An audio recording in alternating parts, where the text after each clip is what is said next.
जय हिंद दोस्तों।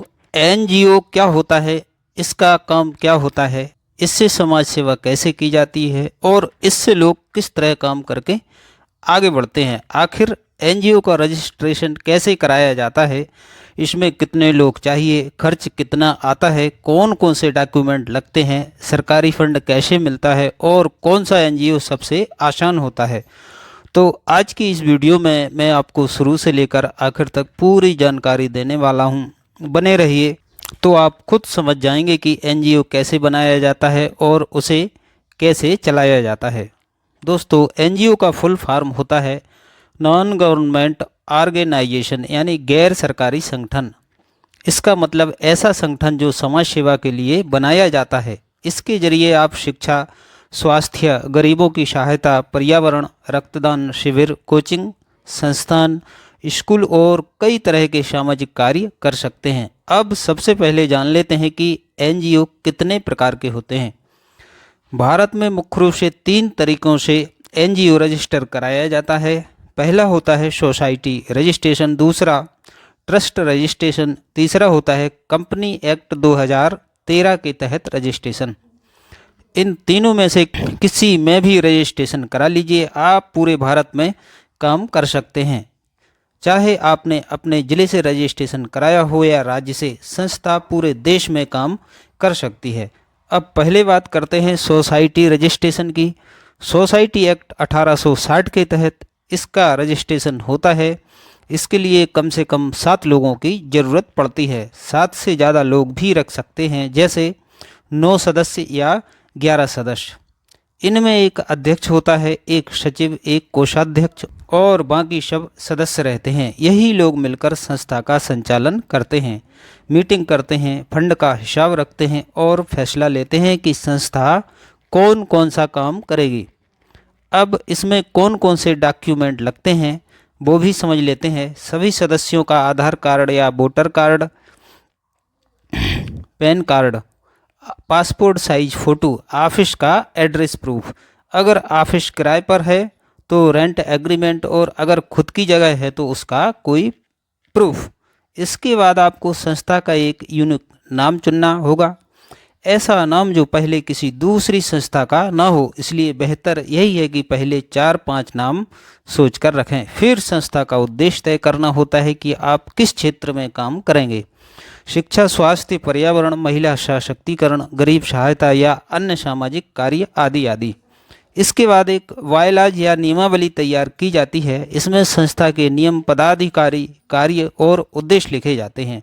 यह काम आमतौर पर प्रोफेशनल लोग करते हैं जिन्हें इसकी जानकारी होती है। अब खर्च की बात करते हैं तो सोसाइटी रजिस्ट्रेशन में लगभग 5 से 25 हज़ार तक का खर्च आ सकता है। सरकारी फीस ज़्यादा नहीं होती, लेकिन वाइलाज बनाने, सलाह लेने और प्रोफेशनल फीस में खर्च बढ़ जाता है। अब बात करते हैं ट्रस्ट की।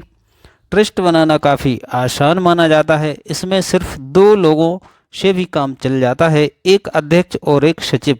चाहे तो तीसरा सदस्य भी जोड़ सकते हैं। डॉक्यूमेंट लगभग वही रहते हैं, आधार, पैन, फोटो और एड्रेस प्रूफ। इसका रजिस्ट्रेशन सब रजिस्ट्रार ऑफिस में होता है, यानी वहीं जहां ज़मीन की रजिस्ट्री होती है। ट्रस्ट बनाने में ज़्यादा समय भी नहीं लगता, कई जगह 7 से 15 दिन के अंदर काम हो जाता है। खर्च लगभग वही 5 से 15 हज़ार तक आ सकता है। अब तीसरा तरीका है कंपनी एक्ट 2013। इसका रजिस्ट्रेशन एमसीए पोर्टल पर ऑनलाइन होता है। इसमें भी कम से कम 2 डायरेक्टर चाहिए। प्रक्रिया थोड़ी तकनीकी होती है, इसलिए लोग इसे आमतौर पर सीए या प्रोफेशनल के जरिए करवाते हैं।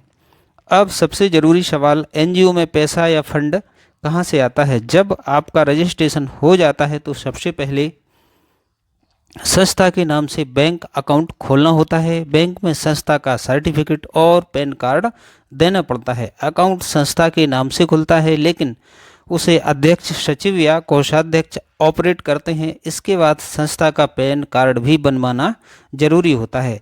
अब फंडिंग के लिए आपको 12A और 80G सर्टिफिकेट लेना पड़ता है। ये इनकम टैक्स से जुड़े सर्टिफिकेट होते हैं। जब आपकी संस्था को ये मिल जाते हैं तब लोग आपकी संस्था में दान देना पसंद करते हैं, क्योंकि उन्हें टैक्स में छूट मिलती है।